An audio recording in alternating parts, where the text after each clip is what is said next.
कुछ दिनों बाद वैंग ने देखा कि दोनों पक्षी सूखी घास और तिनके लाकर बक्से में घोंसला बना रहे हैं। इंडोनेशिया का रहने वाला ये लड़का वैंग जब भी सीटी बजाकर अपनी जल मुर्गी के बच्चों को बुलाता है, वे दौड़ते हुए तुरंत उसके पास आ जाते हैं। कुछ समय पहले वैंग ने अपने खेत में एक जल मुर्गी का घोंसला देखा था, जहां उसने अंडे दिए थे।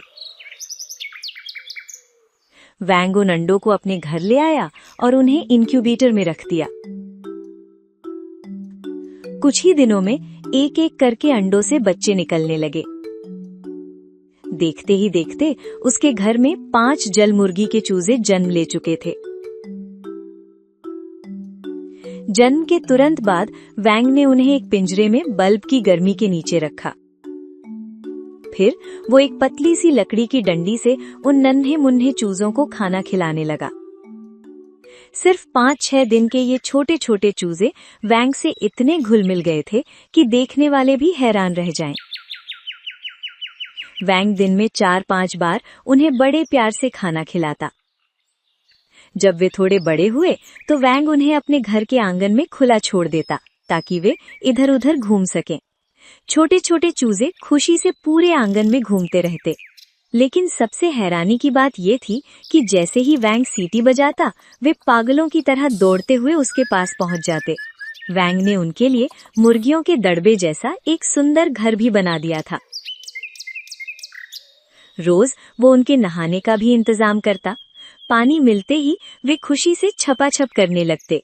धीरे धीरे जल मुर्गी के बच्चे बड़े होने लगे, लेकिन उनका भरोसा और लगाव वैंग के प्रति वैसा ही बना रहा। जब वे और बड़े हुए तो वैंग ने उनके नर और मादा होने की पहचान करने की कोशिश शुरू की। उसका सपना था कि उसकी प्यारी जल मुर्गियां उसके घर में ही अपना परिवार बसाएं। जब भी वैंग खाना लेकर उनके घर के पास जाता, वे जोर जोर से चहचहाते हुए बाहर निकल आते। ini teman-teman, makan dia teman-teman। वैंग ने कभी सोचा भी नहीं था कि जिन पक्षियों को उसने इतने प्यार से पाला है, वे उसे छोड़कर चले जाएंगे। जब वे पूरी तरह बड़े हो गए तो वैंग ने न जाने क्या सोचकर उन्हें खुला छोड़ दिया। इसी मौके का फायदा उठाकर 5 में से 2 पक्षी उड़कर चले गए। 2 के चले जाने के बाद वैंग ने नर जल मुर्गी को खुला रहने दिया, लेकिन बाकी 2 मादा पक्षियों को पिंजरे में रखना शुरू कर दिया। हालांकि वो उन्हें हमेशा के लिए बंद नहीं रख सकता था, इसलिए उसने उन्हें फिर से आजाद कर दिया। आजाद होते ही एक और मादा उड़ गई। अब 5 में से 3 पक्षी जा चुके थे। वैंग को लगा कि बाकी 2 भी उसे छोड़ देंगे, लेकिन ऐसा नहीं हुआ। नर जल मुर्गी ने वैंग का साथ नहीं छोड़ा, बल्कि जब आखिरी बची मादा भी उड़ गई तो नर पक्षी उसे वापस बुलाकर वैंग के घर ले आया। उस दिन के बाद वैंग ने कभी उन्हें पिंजरे में बंद नहीं किया। वे घर में खुले घूमते और भूख लगने पर जोर जोर से आवाज लगाकर वैंग को बुलाते।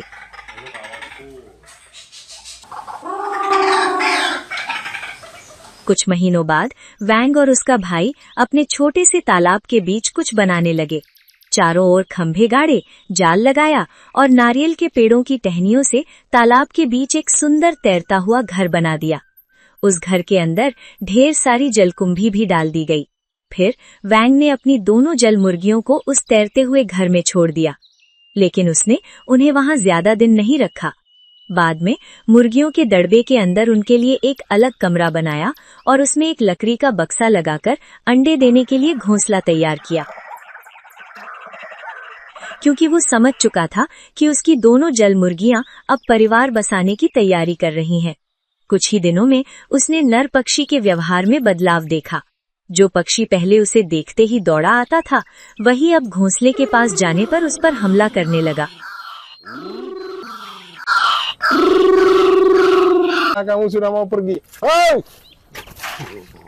कुछ दिनों बाद वैंग ने देखा कि दोनों पक्षी सूखी घास और तिनके लाकर बक्से में घोंसला बना रहे हैं। जिस दिन का इंतजार था वो जैसे करीब आ रहा था। काफी दिन बीत गए, घोंसला भी तैयार हो गया, लेकिन मादा अंडे नहीं दे रही थी। वैंग ने कई बार निरीक्षण किया और समझ गया कि सही वातावरण की कमी है। इसीलिए उसने तालाब वाला तैरता हुआ घर जमीन पर रख दिया। अंदर जलकुंभी, पानी और झाड़ियों के साथ प्राकृतिक माहौल तैयार कर दिया। सिर्फ 7-8 दिनों के अंदर मादा ने झाड़ियों के बीच अंडे देने की तैयारी शुरू कर दी। इस बार वैंग ने उन्हें बिल्कुल परेशान नहीं किया। वो दिन में 3-4 बार सिर्फ खाना रखा था। लगभग 20-22 दिन बाद चूजों की चहचहाहट सुनकर वैंग ने नर पक्षी को बाहर किया और घोंसले के पास गया। मादा जल मुर्गी अपने 2 बच्चों और बाकी अंडों को से रही थी। वैंग ने बच्चों और अंडों को हाथ में लिया, फिर भी मादा जरा भी विचलित नहीं हुई। शायद यही भरोसा और दोस्ती थी। लेकिन एक अंडा देखकर वैंग को शक हुआ। उसने उसे ध्यान से देखा और बाहर लाकर धीरे से तोड़ा। अंदर का बच्चा पूरी तरह विकसित था, लेकिन दुनिया की रोशनी देखने से पहले ही उसकी मौत हो चुकी थी। इतना ही नहीं, बाकी 3 अंडों में से सिर्फ एक ही बच्चा सही सलामत बाहर आ सका। क्या आप इन दोनों पक्षियों की आगे की कहानी देखना चाहते हैं? कमेंट करके जरूर बताइए।